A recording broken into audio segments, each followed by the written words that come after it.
All right, so if Pika AI feels a bit slow when you're creating videos, yeah, you're not alone.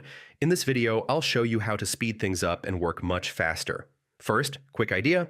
A faster workflow means you can create more videos, spend less time waiting, and be more productive. Start by using shorter prompts.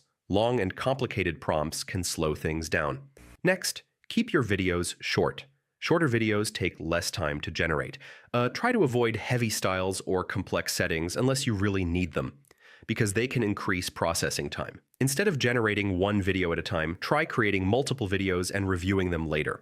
Also, make sure your prompt is clear before you click generate so you don't waste time redoing things. You should save your best prompts so you can reuse them quickly. And yeah, having a stable internet connection really helps with speed and performance. If possible, try using Pika during off-peak times. Sometimes that can make a difference. Finally, build a simple workflow so you're not wasting time figuring out what to do next.